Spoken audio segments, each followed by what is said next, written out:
this is a great honor for every fan of the Dallas Cowboys. I'm honored to be in the NFL.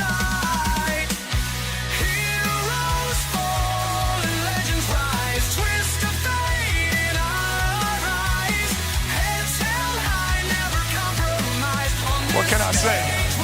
Mamba out.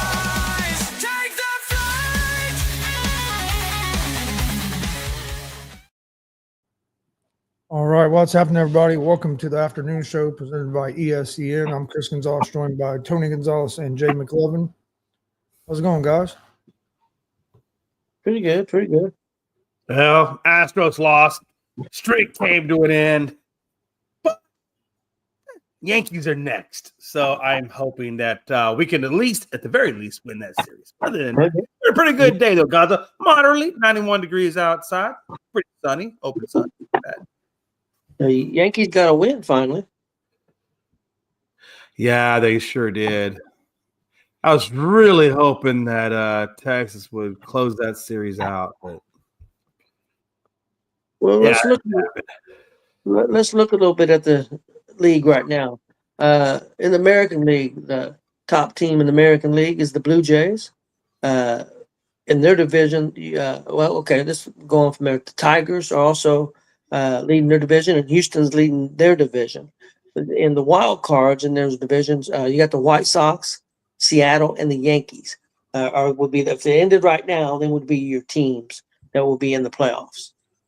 In the National League, we've got the Brewers with the best record in baseball. We have the Dodgers, and then the Phillies. And the wild card race right now, we have the Cubs, the Padres, and the Mets. So that's where we're at right now. I know the Reds are just 2.5, 3 games behind the Mets, and maybe another half game or game behind the Padres. So we're actually a little bit closer to even trying to get up to the 5th spot. But 6th, 5th, 4th. The Cubs have been losing lately. Dodgers lost last night. Brewers are still pretty hot. Been pretty interesting. I think we're going to have an exciting end to the baseball season this year. I think that we talked off air about the wild cards. I think the wild cards are going to be a good race, who knows if the Blue Jays hangs on and wins that division? The Red Sox have been really hot. I think the Tigers have got enough lead; they're going to be fine, even though they're not playing real great right now. And I think Houston's, with getting the players back, I think they're in good shape. I think they'll win their division. I really do now. Barring something happening and getting more injuries or something. I think they're trending in the right direction. So, guys, what's your guys' take right now on the season? And then I thought after that we'll give what our predictions are going to be for the American League and National League, and who we think is going to be in the playoffs. Yeah, I'll let Gonzo go first.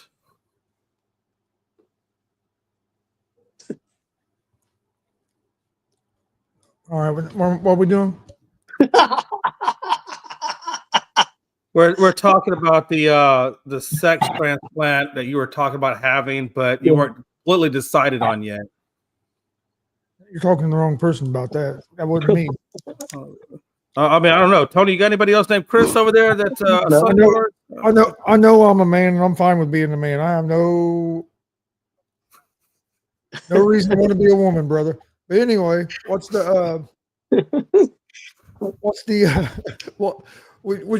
to get my predictions on what's going to happen? Is that what I'm doing? Yeah, we'll just go that route. For the National League, what 6 teams you think are going to make it, and what 6 teams in the American League do you think is going to make the playoffs? About 50 games left. National League, I have the Brewers, who right now they have the best record in baseball. They've been on fire for a while now. Phillies, I think is going to be behind the Brewers. I have the Dodgers, Cubs, and then I think the 2 wild cards are going to be the Padres.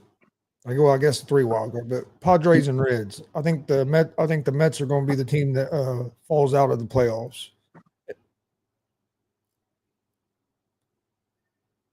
American League, I have the Tigers, Blue Jays, Mariners, Red Sox, Astros, and Yankees. Okay, Jay, you want to go ahead and go?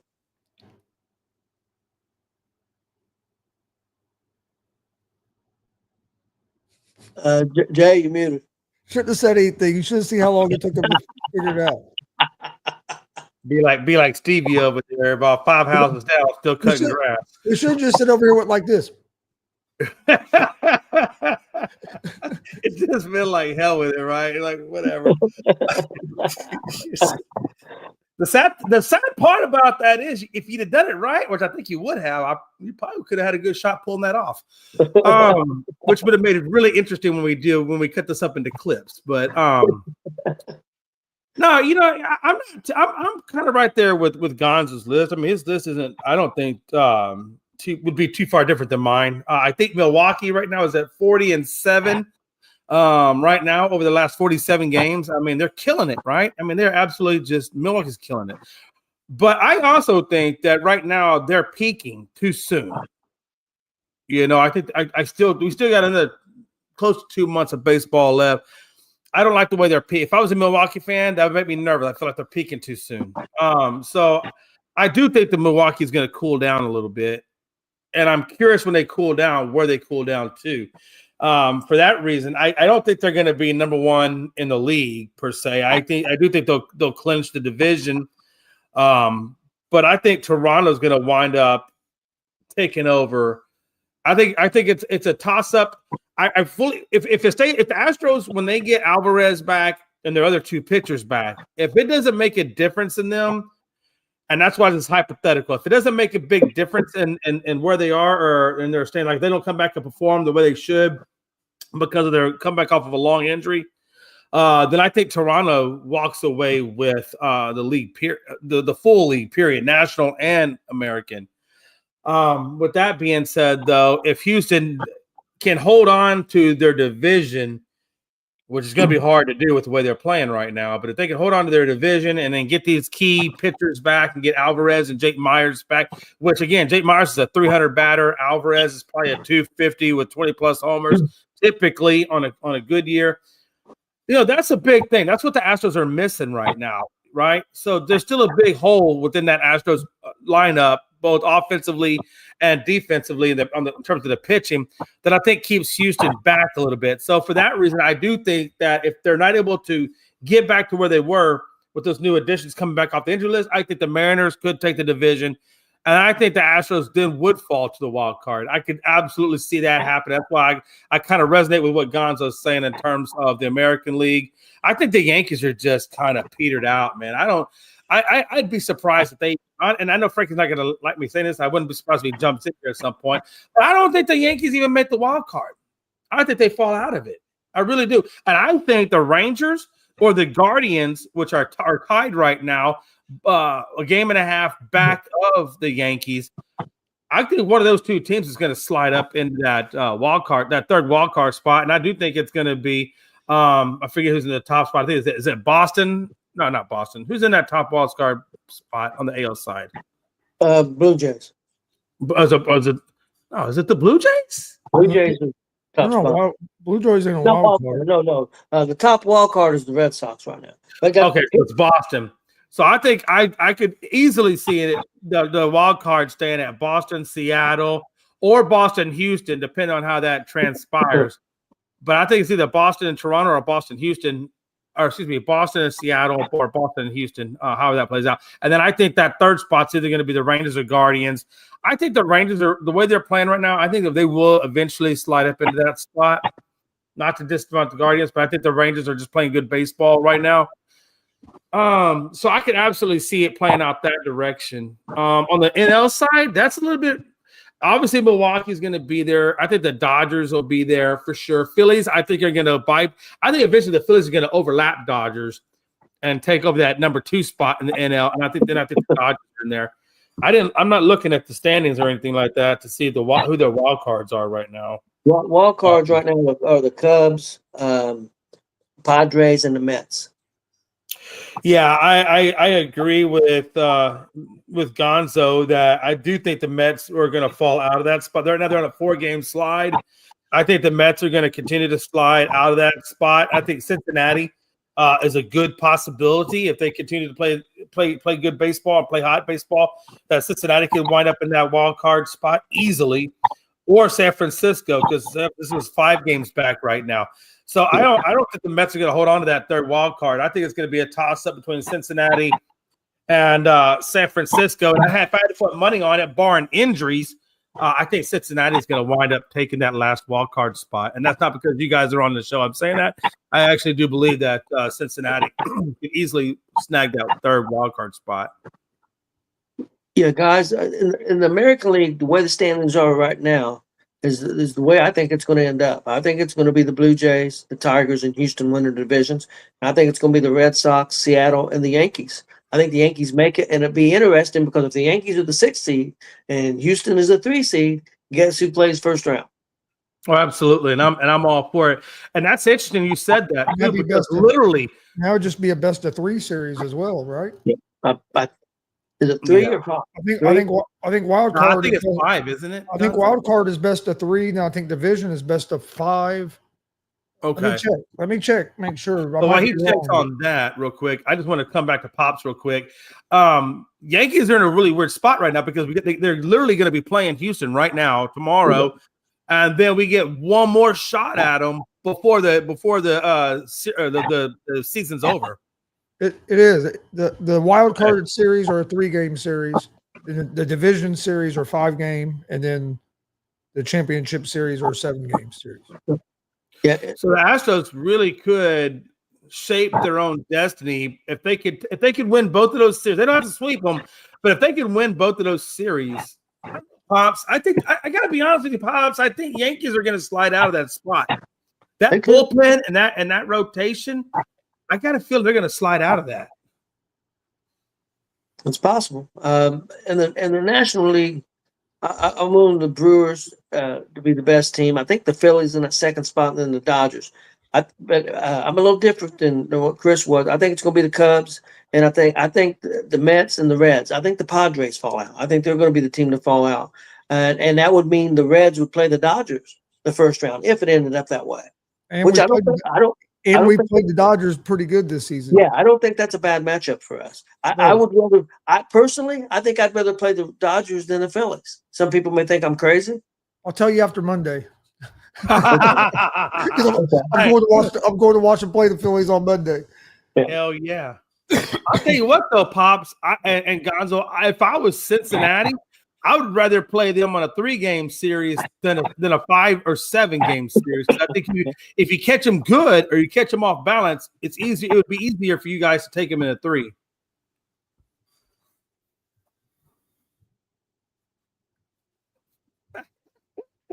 You might have won the head-to-head with Texas, but when Houston spanks that ass, you're gonna be sliding behind them.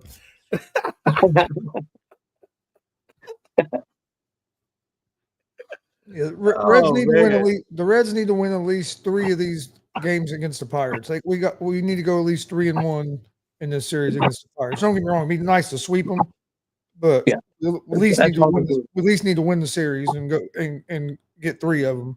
I think people don't realize it's hard to sweep series. It's not easy.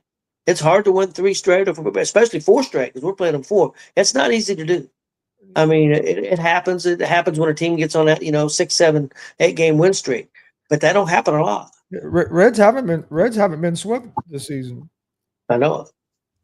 Don't give it time. Knock on some wood. The season's not over yet, Bubba. But let me ask you this, Gonzo. What would you rather play? Would you rather play the Dodgers in 3 or Dodgers in 5? It really don't matter. Because whether you're playing the Dodgers in 3 or the Phillies in 3, it's still going to be a tough team. Yeah. So I mean, it wouldn't. Whether it's a 3 or 5-game series, they're still going to be hard to beat either way. Yeah, 3-game, you only have to win 2 of them, but you only got 3 chances. I mean, maybe only 2 chances if you can't win one of the first 2 games. Or the 5-game series, if you get off to a slow start in game 1, you still have a little bit of room. But yeah, 3-game series, there's a lot less room for error as well. So I don't think it really in this situation. I don't think it matters much. Honestly, right now, I think the Phillies are going to finish ahead of the Dodgers. I think the Phillies are playing better baseball than the Dodgers, so that's why I had the Phillies at my number 2 spot. Yeah. But if the Dodgers get healthy in their bullpen, then things could change, though, because that's what hurts the Dodgers is their bullpen. Cost them again yesterday. Hey, real quick, when do y'all expect, or is there a timetable for Hunter Green's return? Maybe next week. I think getting ready to do another start in AAA, and as long as there's no setbacks, I think they'll be bringing him up. And Lodolo's coming. The way they talked yesterday, Lodolo will be off the. They put him on like the 10-day, 15-day IL, but they said he'll be back before that with that finger blister. He was already throwing a baseball again yesterday, so they think he'll be back here in a few days. And then Wade Miley is throwing to live batters tomorrow, and they think he'll be ready here real soon as well. So that'll definitely help our pitching staff, because that damn Bristol game and then Lodolo having to leave a game because the blister really kind of fucked our bullpen over the weekend and this week. Really taxed those guys, had to pitch a lot more innings than what they normally would have. So we can definitely use some fresh arms. Yeah, I believe that too, because it is. And if you're going to get him back in the middle of second week of August, would be perfect, because then it gives you a month and a half before you even have to go into the playoffs. So it gives some game experience before they get in there. We basically had 2 bullpen games 2 days apart, because you had the rain out game with Bristol, so that Sunday was a bullpen game. And then on Tuesday, we had to have another bullpen game because Lodolo had to leave like in the first, second inning with a blister on his finger. So, I mean, our bullpen's been just wrecked this week. That's baseball. Okay, guys, anything else on baseball? Anything else on baseball we want to hit on before we move on? No, I was just saying damn blisters, because I feel that pain, because that's what happened to Lance McCullers. That's why his butt is on the damn IR, is because of a damn finger blister. And I'm like, it happens every year to Lodolo. Every season. Every season that he's been with the Reds, he's had to miss a couple days because of a blister on a finger. I mean, I don't know what the heal time is on a blister, but I gotta imagine, do you really have to go into IR for just a damn? I mean, shouldn't that just be like a week and then you're good? They do that to free up a roster spot, so you can bring up a pitcher or another pitcher to replace them. So they way to free up a spot, then you can bring somebody up to have on your roster in the bullpen until he gets back, or another starter.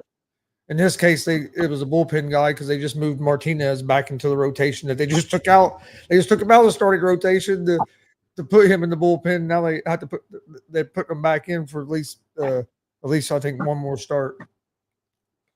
Real quick, couldn't they just when a pitcher gets a blister like that, they got moleskin. Couldn't you just super glue, or not super glue, but just glue some moleskin over that blister, and then still be able? That way, it would take the pain off, because you're not rubbing on it, and then still be able to continue to pitch. I don't think it's the pain. I think it's more of the grip of the ball and getting the ball to come off your finger, the same like on your breaking pitches and stuff. I think it's more about the gripping the ball than it is really the pain. Okay, that makes sense. It's because he's getting the blister from the seams of the ball.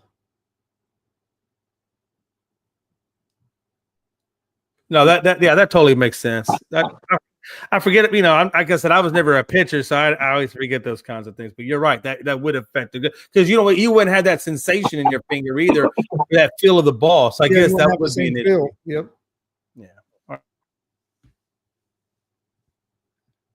Well, guys, don't have anything else. I thought if you guys want to talk a little NFL, preseason starts up tonight. And it's not full scale, it'll be more Friday and Saturday, but I know there's at least a couple games tonight. I think there's 3. I think there's a couple one at 7, one like 7:30, and then one at 10. Because the Colts play tonight. They play Cleveland, is that right? I'm not even sure who they play. I'm not either, to be honest with you. You guys got the Ravens. You got the Ravens tonight. and it looks like it's in Baltimore. And then Bengals got the Eagles and Philly. And then Raiders got the Seahawks in Seattle. And then that's all for Thursday. Okay. And then Friday you get Lions, Falcons, Browns, Panthers, Commanders, Patriots. And then I guess if you want to close it out with Saturday. Saturday you'll get Giants, Bills, Texans, Vikings, Cowboys, Rams, Steelers, Jags, Titans, Bucks, Jets, Packers, Chiefs, Cardinals, Broncos, 49ers, and then Sunday you get Dolphins, Bears, Saints, and Chargers. So that's your whole week of preseason right there, which is crazy. I mean, every day we get preseason. Every day we get games. You know how many? You know how much of it I'll watch? If you're like me, probably just a couple of snippets. Probably about that much. I don't know. I might check out a little bit of the first quarter of the Colts game to see what Anthony Richardson looks like. But I'll probably be watching the Cincinnati Reds game because the Reds play at I think 6:45. So I'll probably be watching that. But I might check out just a little bit. But like I said, I didn't even know who they were playing tonight. I just don't. I've never watched much preseason. I'll probably watch maybe a little bit of the first quarter just to check, see if Richardson looks. But it's still like, I mean, I don't know. It's a game, but it's not a game. So it's like I guess you can see a little bit, but it don't tell you as much as some of these people want to try to make it out to be. Yeah, I might catch the Colts, Ravens, just because I am curious to see who gets that, who looks good, who looks better, right? Because of that quarterback battle, I probably would watch Dalvin, and I definitely think I might actually really watch that Cleveland just to see what Shedeur does over there. But I might check out a little bit of it. I think because it comes out at 7, so I might check a little bit of it out. Kind of curious a little bit to see what Richardson looks like. But I don't know. Let me ask you guys: if you was, I've never been a preseason ticket guy for to watch preseason games. But if you had a season ticket, wouldn't it gripe your ass that you're paying for preseason games and that's included and you're paying full price for these tickets? Not no more. Not no more? Oh, okay. The NFL has discounted the prices on preseason games. They started that a few years ago. So like the preseason games are cheaper ticket than what the regular season are. Yeah, because that sucked, man. I remember because when it's been many years.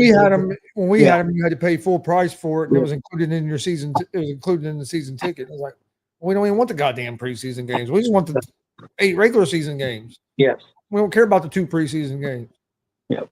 But yeah, now it's they've reduced it's a reduced price ticket is what they do for preseason. Chris, is there anything that in the preseason other than the quarterback? Is there anything on the Colts team that you're looking at that kind of watching at all? Maybe the defense a little bit, just because we do have a new defensive coordinator. So it'd be interesting to see kind of what kind of scheme, because I think it's probably a little bit different scheme than what Gus Bradley was running with Lou Amarillo or Amarulo, however hell you pronounce his name, coming in. So that'd be probably if I check the game out, that'd be about the only other thing that is when the first team defense in there, just to see kind of how if it looks like they're running that scheme pretty fluently, or if they're having trouble picking it up. But other than that, with the Colts, it would be what they're going to do at quarterback. I guess tonight Richardson's going to start the next preseason game. Daniel Jones is starting. Jay, what about you with Dallas? I know you got a new coach, so I'm sure you're kind of interested to see what the team's going to look like. And do you think they're going to change up schemes, or are they going to be a different team on defense? What are you looking at with Dallas? Yeah, with Dallas, I don't know. It really kind of comes down to are they going to allow Pickens to play with Dak, and how much of the preseason are they going to do, or are they just going to do straight positional things and let the backups take control? I mean, I just don't know how Dallas is going to approach preseason in terms of their starters versus the 8 positions or 5 positions that maybe they're actually trying to lock down. Because I got to imagine Dallas pretty much knows what their roster is. It's really just doing preseason for those 5 or 6 spots that maybe they might not be sure of, right? So I just don't know if they allow Pickens to play and allow Dak to play with Pickens and CD, and maybe 3 or 4 snaps or 4 or 5 snaps, a couple games here. That's what I would want to see. I'd want to see how that relationship works with Dak and Pickens and how he's going to fit that offense. That would be my biggest question on offense. On defense, I don't think Mike is playing. So defense, I mean, I'm like Chris, man. I don't really watch a lot of preseason because I just know it's not going to be about the starters. It's going to be about the ones that are trying to get those 5 or 6 spots. So I don't really get. It's hard to gauge preseason, but I would like to see them at least do maybe like either last game of the preseason or next to last game of the preseason. I'd like to see Dak get on the field with Pickens and CD so we could get a glimpse of maybe what that offense is, like you said, going to look like, right? Because then we also got a bunch of new running backs. Matter of fact, we got a slew of new running backs, and I don't know what we got in any of them running backs. So I guess the offense, I would be more apt to want to see what this offense is going to do than what the defense is going to do. Okay. Well, guys, one more thing real quick. I'm curious to know what you guys think. Aaron Rodgers came out and said that he would play the first preseason game if asked. Do you think Aaron Rodgers is actually going to play the preseason, or do you think he just sits out and starts week 1? Chris, what do you think? I think if he plays a preseason game, I don't think it'll be the first preseason game. I think it'd be maybe a series or 2 of maybe the last one. But I mean that'd be up to. I do believe Aaron Rodgers, where like if Mike Tomlin and the offensive coordinator Arthur Smith want him to play, I'm sure he will. But I wouldn't be surprised if you don't maybe see him play a series or 2. But I think it would be more toward the last game of the preseason than it would be the first game. I think it would be game 3 because I think they play 4 games. Usually that third game is when you see more starters in the first half, and then usually game 4, you don't hardly see starters a lot of times. Yeah. I think one of the things is whether he plays or not. I don't know about you guys, but I was just shocked. I'm still kind of shocked at the way Aaron Rodgers is approaching his last year. Everybody knows how Aaron Rodgers has been up until now. Everybody knows the attitude and the entitlement and all those kinds of things. Oh, and then everybody don't know that. Everybody just knows what the media tells them. And maybe that's true. Maybe that's true. I just feel like, but I do feel like we're seeing a different version of Aaron Rodgers than what we've seen. And it is, I guess it's kind of refreshing to see a different approach from him. And you're right, guys. It may be shaped by the media. You're right. I believe most of it is shaped by the media, but I'm also Aaron Rodgers fan, so I'm sure there's a little bit of bias in there as well. But no, I've always enjoyed watching Aaron Rodgers play.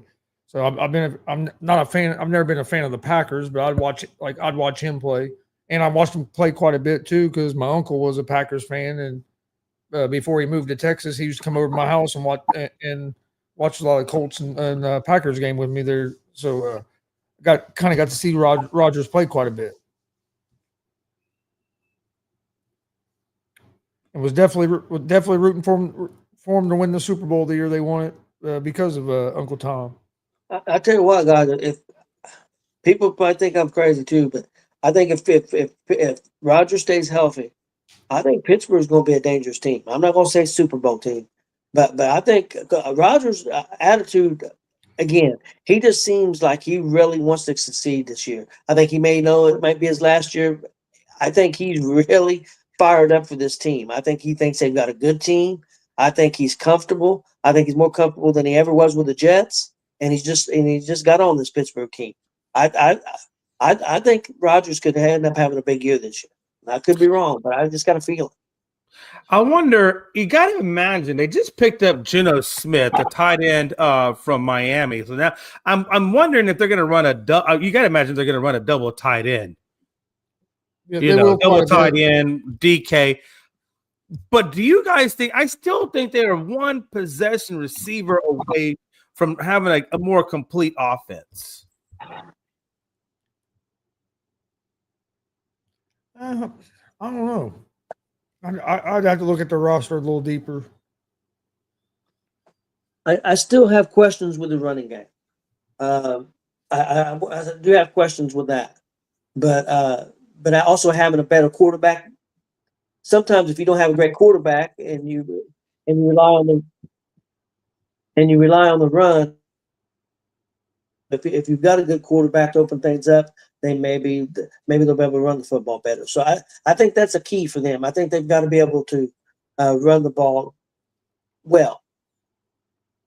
Well, I'll tell you, we all know that they picked up Kenneth Gainwell from Philly, and I like Kenneth Gainwell. I like what he was doing over there with Philly. I thought he was a good contributor to that backfield.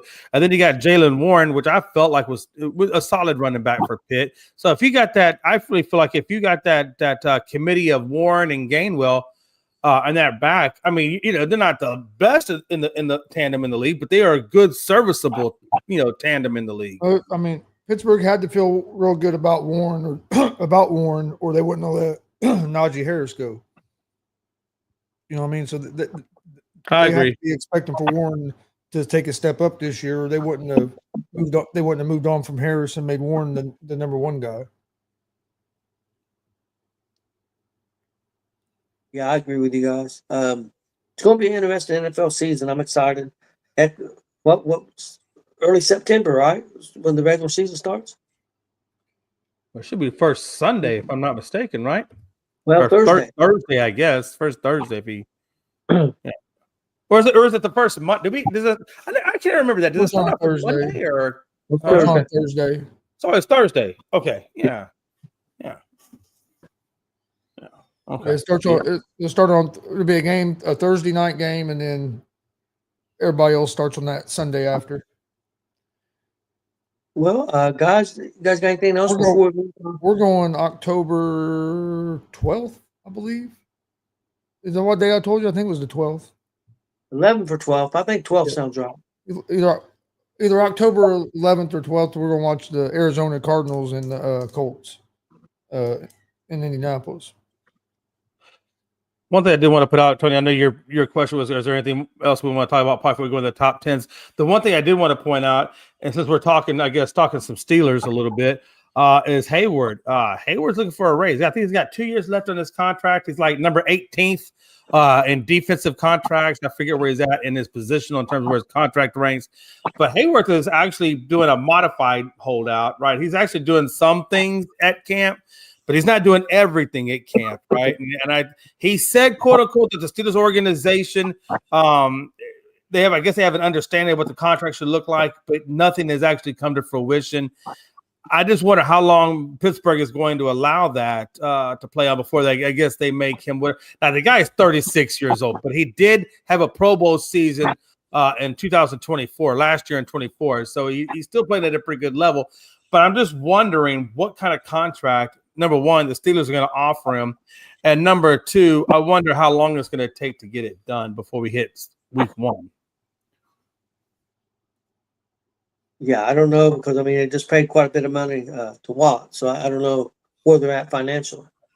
So that could be. The thing about Cam Hayward is he's not looking to break the bank either. He's just looking to get an extension and get a little more guaranteed money on there to get where he's at a spot where he thinks is kind of what deserving. Like he's not trying to reset the market or nothing like that either. So I think they'll get it. I think they'll get a deal worked out probably pretty quick, and it won't be. I don't think it'll be too big of a deal. I think they'll get it taken care of. I don't think it's going to be like a big problem or something that's going to be ongoing because Hayward wants to be there, and I know the Steelers want him there, and they'll work out something. It'd be different if he was asking for a whole lot of money, but he knows where he's at in his career as well. So I think they'll find something where it makes both sides happy. Hey, I wish Glenn was on the show today because I did have a Indy question for him. Obviously, we saw today that Trump is going to start putting ISIS in a detention center, and they're going to call it the Speedway something. I forget the actual term, but they're using the term Speedway in the name of this detention facility. And Indy's kind of coming out and saying, "Hey, look, no, we don't want that to happen because you're putting a negative connotation onto our brand." I understand exactly where Indy's coming from. I would be pissed too, because the last thing you want is something being negatively connotative to your brand. So I don't blame Indy for being pissed. I just thought it was interesting that that was the term that they used to call it. Yeah, I've seen that too. That's weird. Yeah, because Indy was so. I guess the official term is what, Indianapolis Motor Speedway. So yeah, I think I'd be a little pissed off if somebody was taking part of my branding and put it onto something like that. That would make me mad, or at least compensate me with some really good money for sponsorship. I don't know. It's not just Indianapolis Motor Speedway, OJ. It's also the town that the Indianapolis Motor Speedway is in. Right. Speedway. Speedway, Indiana. Oh, really?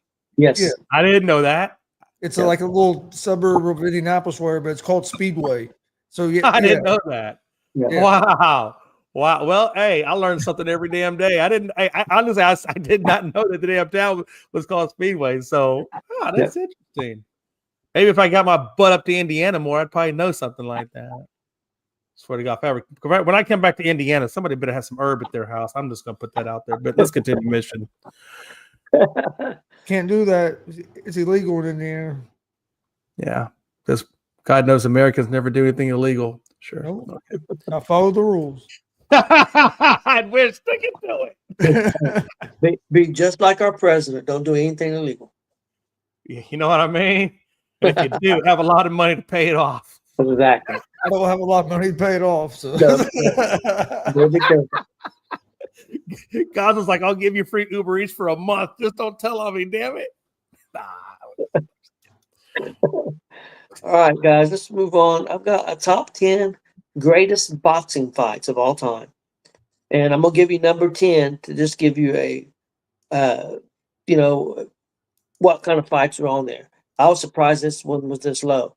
Sugar Ray Leonard and Thomas Hearns. That's number 10 on the list. And that was a pretty great fight. So that's number 10.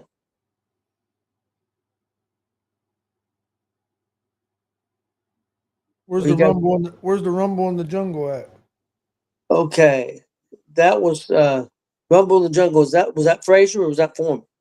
That was Foreman. Foreman and Ali is not on here. Foreman and Ali's not on there? No. Wow. Now Frazier and Ali has to be on there. Frazier and Ali is number 1. And not only that, Frazier and Ali 3 is number 2. I agree with that. You're muted, Jay.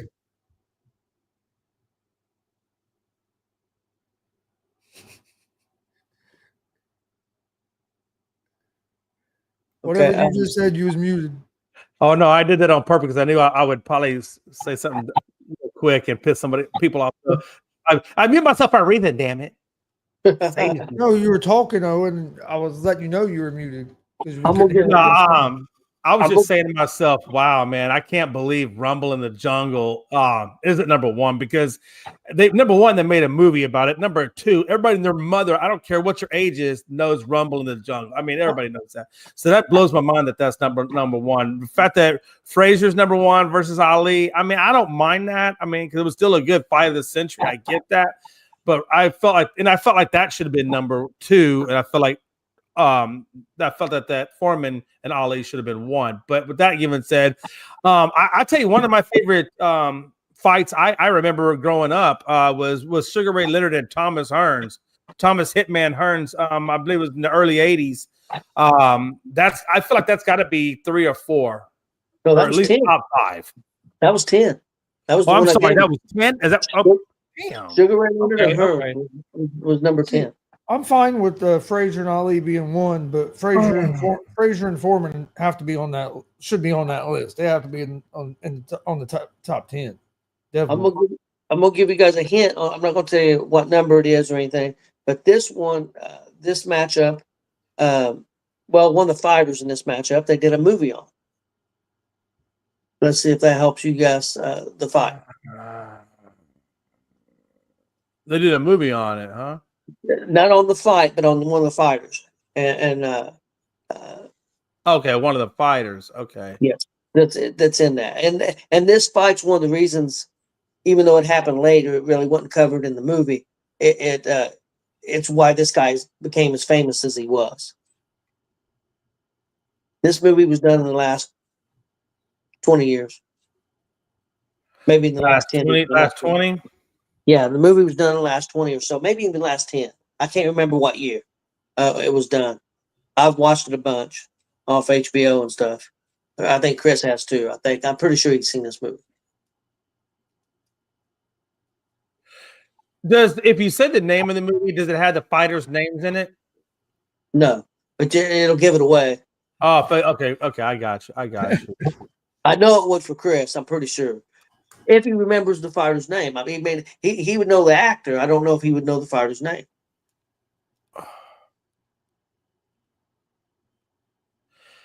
I gotta say, I'm imagining Mike Tyson, Holyfield.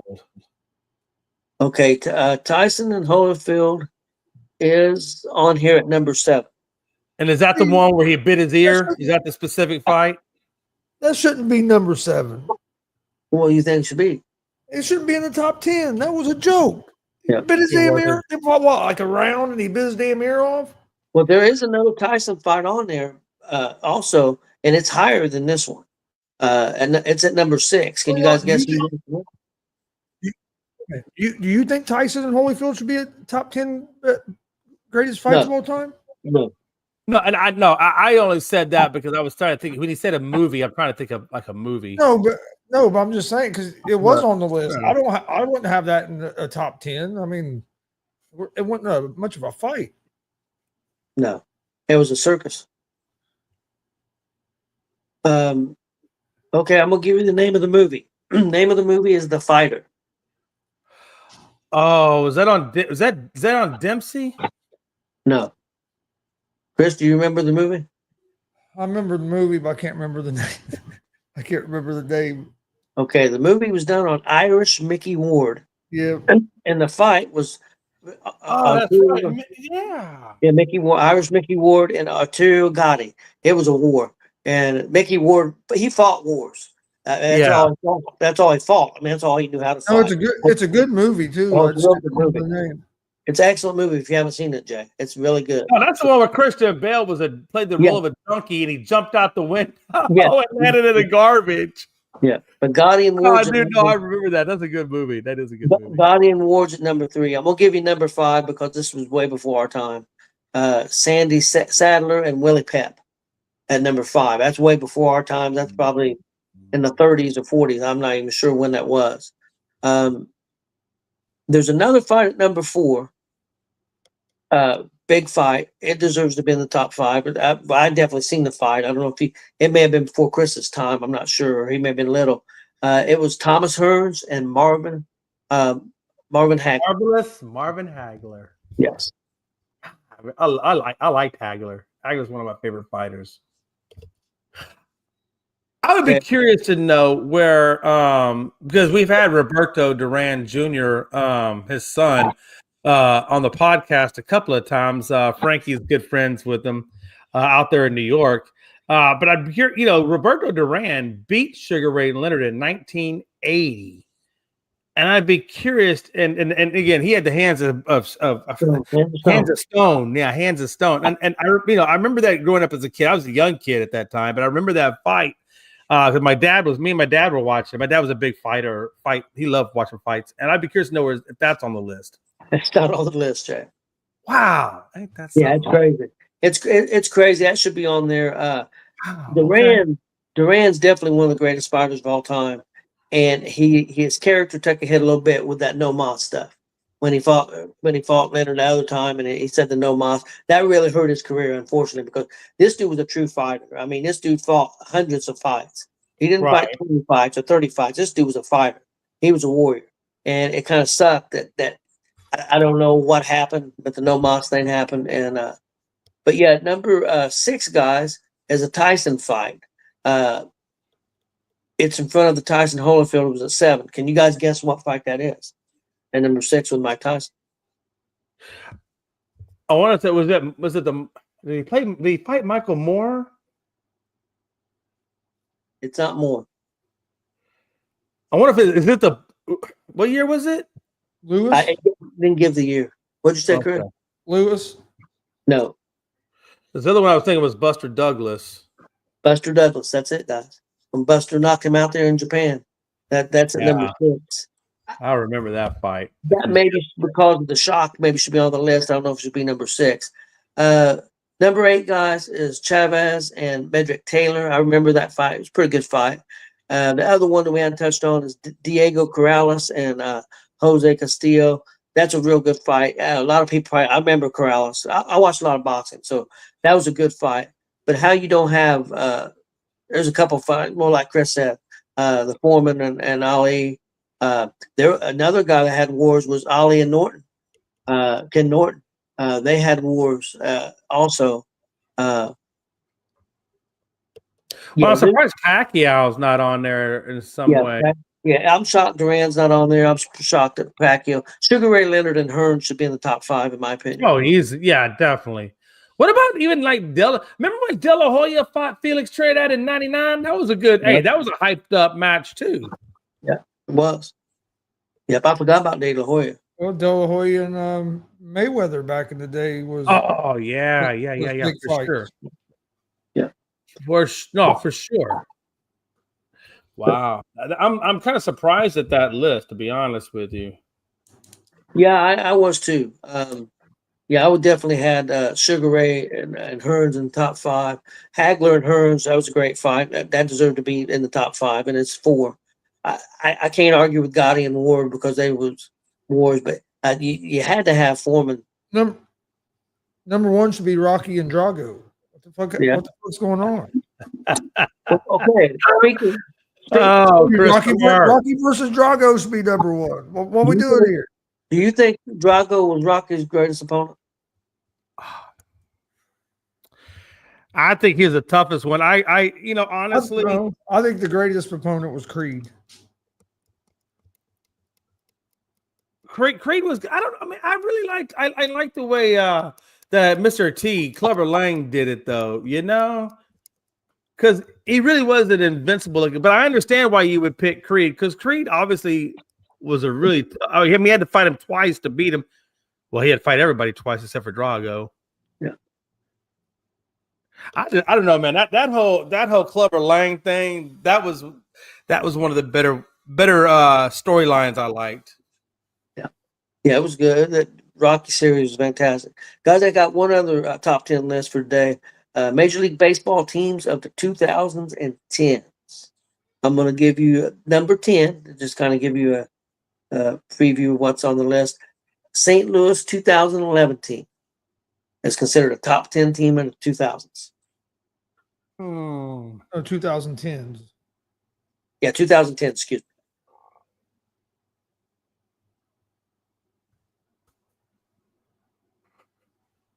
We'll say the Yankees are on there. Let me see.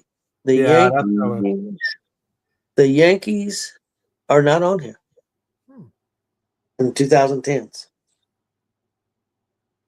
Wow. And there are some teams that make a couple appearances. That make different years. All right. Let's go with the Cardinals, because they did get 2 championships right during that time period. That was when Albert Pujols was there and Mark McGwire. Well, Cardinals was the first one I gave you. They was at number 10. I'm sorry, the Cardinals. Okay. Yeah, they was at number 10 of 2011. That's the only time that they made the list. Astros. Are the Astros on there? I'm just curious. Astros are not on the list. San Francisco Giants. San Francisco Giants made the list twice at number 8, number 9. Number 8, 2012. Number 9, 2010. Boston Red Sox, because of what they did with Manny Ramirez and Pedro Martinez, that historic comeback. I think it was in the AL, whatever part of it. I gotta imagine Boston Red Sox was somewhere in there. Boston Red Sox are on the list twice. 2018, they're the number 1 team. And then in 2013, they're number 3. Oh, and let us not forget Kansas City Royals, who won the World Series in 2015 and made back-to-back appearances. I know the Royals are part of that. They're number 7. Yeah, I remember that time period. Now, here's one thing that's interesting, unless I wrote it down wrong, guys, and I'm not saying I didn't. But they've got St. Louis down for 2011. But then at number 6, it's got Philadelphia down for 2011. So I don't know if I wrote that down wrong or what, but that I did see that. What about the Atlanta Braves? Atlanta Braves are not on the list. I'd be wondering if the Cubs are on there because that was the time period when they ended that 108-year drought with their title in 16. Cubs are number 2, 2016. Yeah, I remember that like it was yesterday when they ended that drought because everybody and their mother was all about the Cubs and all this, that, and the other. Okay, And all the hoopla that went with that. we've got 1, 2, and 3. Washington Nationals are probably on there the year they won the World Series. 2019, they're number 4. So we got the top 4 so far, and we also got 8, 9, and 10, and 7. So we're missing. What are we missing here? 5 and 6. I'm gonna go with Los Angeles Dodgers because they were pretty dominant, and even though they didn't get a World Series, they were pretty dominant though with a lot of playoff appearances. Real quick, number 6 was Philly. I did give that to you. So the one who was missing was number 5. Jay just got it with the Dodgers, 2017. Because I remember when, man, that's back when the Dodgers were pretty damn tough. So what year did Houston win the World Series, Jay? 17. 2017. That's why I kind of thought maybe Houston might be on there. But then I was also thinking that because of the controversy that surrounded it, maybe they weren't going to put them on the list because of that. So I thought that might keep them off the list. What's this controversy you speak of? Oh, Oh, what a dick. you know, what you're talking about. Chris. I don't know what you're talking about. I know people that have cartons of eggs and have no problems throwing them at your door. I'm just saying.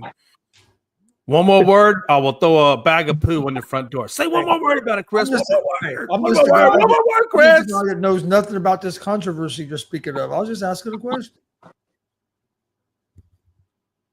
Jay, was you one of those guys that would Hold on. Red Rover, let the poop come over. That is the one phrase I had to say. Chris, it is now activated. Tomorrow morning, there will be a fresh, hot bag of poo on your doorstep. was you ever one of those guys? Probably accompanied by a trash can lid. Probably. Was you Because we don't ever, litter. Jay, was you ever one of those guys that would throw poop on somebody's porch and then let it on fire and then take off so that when the homeowner came out and they see the fire, they stomp on it. They stomp on the bag of shit.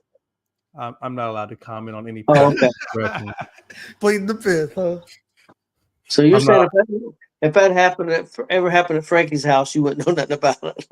I'm not allowed to comment on anything. It's all business. What that one? I forget who it was, but every time they asked him a question, he kept saying it was just business. It was business. Remember who was that said that? It was just here, not even that long, but a couple of days ago. They were questioning. It was talking about business, and I was talking about trade. To go, what athlete was that? Do y'all remember? Mm-mm. I gotta go find that. I'll find that. That'd be my homework assignment. But every time they asked him a question about his contract, he would just say, "It's business." Got a good elimination game going on in Little League World Series regionals on ESPN right now. Who's the teams? Maryland and Delaware. And can you let us know when does the World Series tournament actually officially start? Next week. So next week. That's what I'm talking about. Okay, next week. That's usually when I get involved. That's when I start watching it, because then I'll start watching ESPN more often. Okay, next week it is then. Roger that, Ghost Rider. Yeah, they got the girls softball World Series going on right now, and then the actual boys World Series starts next week. I don't know if they're still in it, but there was a team from Indiana in the girls. Yep. I'm not sure if they're still in it or not, but yeah, I watched them play in the regionals to qualify to get there. Now you have been watching. I'm sure you've been watching this World Series as teams are trying to compete to get into it. Is there any team out there that you're particularly big on? I haven't watched enough of it yet. Okay. To be honest with you, I've been watching some in the evening, but I haven't watched it as much this year, the regionals, as I have in the past. Yeah. And one of the reasons is I've been watching a lot more of the I've been watching the Reds about every evening instead, where a lot of times this time of year the Reds aren't competitive, so I'll be watching Little League instead. But this year it's flipped because the Reds are competitive. Yeah, no, I totally get that. I get that.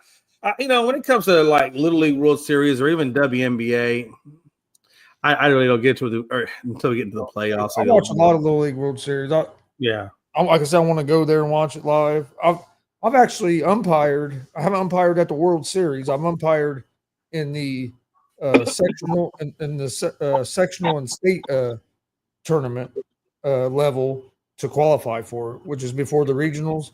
I've umpired at that. I've umpired some of those games here at Delta Little League. Oh, nice. Okay, and that makes sense why you watch a lot more of that World Series because of your umpiring history. And what was funny about that, I was the only umpire there. I can tell this story now. I was the only umpire there that wasn't a Little League sanctioned umpire. I didn't have a Little League sanction. Yeah, I had other sanctions, but not by Little League. And the umpire at that, you were supposed to be sanctioned Little League, but Delta was running it, and they hired me to come out and umpire. And the state director of Little League showed up, saw me umpire a game behind the plate. After the game, came and talked to me, and said, he goes, "You're not sanctioned by Little League, are you?" I said, "Nope." He said, "Well, you need to be." And he personally told the tournament director that he wanted me to umpire the championship game on Saturday night of that sectional. And out of all the other umpires that were there, and they were all Little League sanctioned guys, I wasn't even a Little League sanctioned guy. And I done the championship game behind the plate because of the director saw me do the first game behind the plate. And he went and told them that I was the guy that do behind the plate. So you're telling me that you were an illegal, undocumented umpire? Does that surprise you with this last night? Well, I cannot comment as that could impose undue duress upon my social media accounts. So I will plead the fifth on that as well. It's just business. In them games, Jay, at them games you had four umpires. Like you had an umpire at each base. And then don't you have so y'all don't have an umpire in the outfield? Well, the first base, the umpire at first I guess you don't base, need one, though. The umpire at first base would take care of the right field line. Umpire at third base would take care of the left field line at third base, and then you had an umpire out at second, and you had the home plate umpire who was in charge. Okay. The first game out there, they had me do third, and then they put me. Then I went to behind the plate, and then when he saw me there, then he made sure that the rotation worked. Where I was back behind the plate for the championship game, which was cool. Right. Because I mean, do you is it like when you get those sanctions, right? So for like to be sanctioned by the Little League, I'm assuming there's a cost that goes that you have to pay to get that, or is that something that you got to pay a little bit of a fee, and then a lot of times you have to take some kind of a little test. Okay, I was just curious. Sometimes you might have to go to like a little training seminar or something, but most of it's all about money. Sure. It's a little test to see if you pretty much know the rules, and then they get their money. Yeah, just like Jay and when we coach wrestling, we could coach local tournaments and stuff. But like, say you're a parent, you coach your kid all year long, and then you go to the state. You had to have an Indiana State coaching card, or they won't let you on the mats at state, and so they're going to charge you $50, and you have to go to this little seminar. And it's just a money grab. It's always the money grab. That's why we're a capitalistic society, baby. You got to make that money. Wow. That's interesting. I didn't know. I knew there had to be some sort of a sanctioning body, right? When you get to that level of tournament play, right? It's just same thing for high school. Like if you want to be a high school referee for basketball or umpire for baseball or whatever, you just get on there and take basically almost like an open book fucking test. Nice. And you pass the test, pay your money, and then you got your license. Now all you gotta do is go to these high schools, to the athletic directors, and get them to use you. Yeah. Like you don't even really have to prove that you know anything about the sport to get it. Yeah. Oh, there's definitely been people, especially in wrestling, that had no idea what they was doing. I mean, they took the test and they're umpire, they're being a referee, and they have no business being a referee at all. Well, that's kind of piss you off. In a way, it does, but also get it because they can't get enough people to do it. Like every year for high school sports, they're short on referees and umpires and stuff. They can't get enough people to do it. So you got wrestlers going out there wrestling, and you got umpires that don't what they don't know all the rules and they're missing something. Yeah. Well, see, it sucks, but it's part of it because you just don't get enough of the younger generation coming up that get into refereeing and stuff. And some of it is because people don't want to put up with parents. Yeah, I know a lot of guys that quit umpiring baseball or didn't umpire baseball because they didn't want to deal with the parents. It's hard to find coaches now. There's a lot of leagues, local leagues. It's hard to find a parent that wants to coach a team because they don't want to deal with the parents. Yeah, because the parents won't let you coach the team. I mean, I guess if I had a kid out there, I guess I could understand the parenting, but at the same time, I also understand the frustration that a parent could bring. I can understand that. Well, the problem is you have some good parents, but then you get parents that are unrealistic. They think their kids are all-star no matter what, even if he's not. Right. And then if you're not giving him as much playing time as they feel like he should get, or if you're not playing anymore, they think you should play. Not playing anymore, they want him played. I mean, it's that stuff. Like, but you get a lot of good parents that they want you to coach their kid, they want you to teach them, they want you to, like, wherever you tell them their kid to play, their kid's going to play there. Right. But then you get other ones that just like, well, why don't you coach a team? Yeah, I wouldn't want coaching or umpiring or refereeing responsibility. This ain't no joke. And Dad knows this because he ran a league forever. You'll get kids out there that their parents have never worked with them playing baseball or nothing. Don't have a clue how to catch a ball, and then their parent will throw a fit wanting them to be in the infield. And it's like it's a safety issue. It's a safety issue. I can't put a kid that can't protect himself in the infield. Like, he has to at least be able to protect himself. Right. But that would be one of the biggest arguments.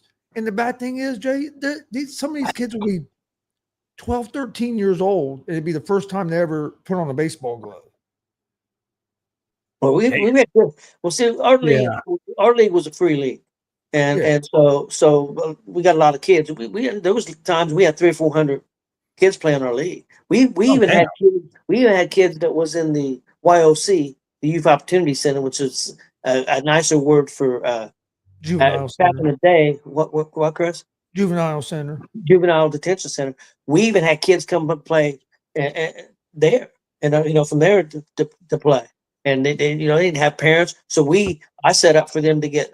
It was crazy. So I want to set up for them to get concessions. We'll give it to them for free. Well, then there was a problem. Well, they can't have potato chips. They can't have candy. They can't have soda with sugar in it because they don't want to deal with them with sugar because they control their diets at the YOC. So they don't give them sugar, so they're not hyped up. So I had to go out and buy fresh fruit and stuff for them, because I wanted them to have something. I don't want them to there and not have anything when all the other kids are going up to the concession stand and getting everything that they want, but they can't have nothing. First of all, they have no money. I wasn't worried about the money. I give it to them for free, but they couldn't have this. They couldn't have that. $20 for the YOC kids beating the crap out of the other kid taking his soda anyway behind the dugout. Here's my apple. Yeah, most of the kids, man, were good kids, and our league was set up for everybody. So we had some real good ball players. We had some mediocre ball players. We had some kids there that probably didn't even want to be there, but the parents was making them do it. I mean, we had a little bit of everything, you know. And my philosophy, a lot of people nowadays would say that I'm part of the problem because I knew what I had. I had a bunch of kids that growing up with terrible lives, and their grown-up life was probably going to be terrible. So, and Chris knows this, and I don't know if he agrees with the philosophy or not, but I give out trophies. Every single kid got a trophy. Chris and they were double tier trophies. Every single kid got one, and then I give medals for first and second place for the tournament. But every kid got the big trophy, and I still got kids that come up to me and say, "I wish I was still 15 or 14 or 12 back playing baseball." He said, "Because that was the best time of my life." He said, "Because this sucks now." You know, that type of thing. Because most of the kids that played in my league didn't have parents. They're lucky to have one parent. Most of them was raised by the grandpa or grandma. Right. A lot of them were raised by single grandma. Very low income people. Not everybody. I had people that would be live in Delta or Yorktown, which are higher class places for the most part, but never felt comfortable out there because they lived out there, but they didn't have money, and so they would come play in our leagues and felt more comfortable. So I had people come from all over. We didn't turn anybody away. We didn't care if you was from who you was from. You know, we treated everybody. Tried to treat everybody the Yeah, same. we used to have kids travel 2 hours to come practice with us for wrestling. Yes. Damn, that's interesting. 2 hours just to wrestle? That's Just to come to practice. Just to come to an hour and a half practice. Yeah. But we had a lot of good wrestlers, and plus we we had a good team for a long time, and like so a lot of people would come get practice partners. It was all about practice partners. Our philosophy for a long time was we just put the kids out on the mat and let them beat the shit out of each other. And so when they got to the tournaments, that was easy because our practices we had wars at practice, and we were in shape. You never seen our kids run out of gas, and our kids were street kids. They were tough. I was very fortunate when I started the very first year at the boys club.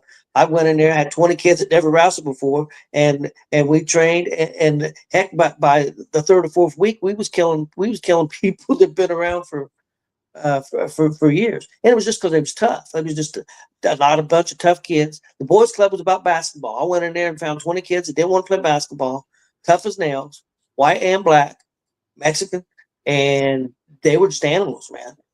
They were just needed something to put their aggression into it, and wrestling was perfect for them. And it's so much. I never really understood how much cardio is involved in wrestling. But good night, man. That takes a lot of cardio to wrestle. Oh yeah. And another thing, it takes if you want to be good, you can be physically, athletically good, but mental toughness is a big key for wrestling. Right. Really I agree with that. Yep. Absolutely.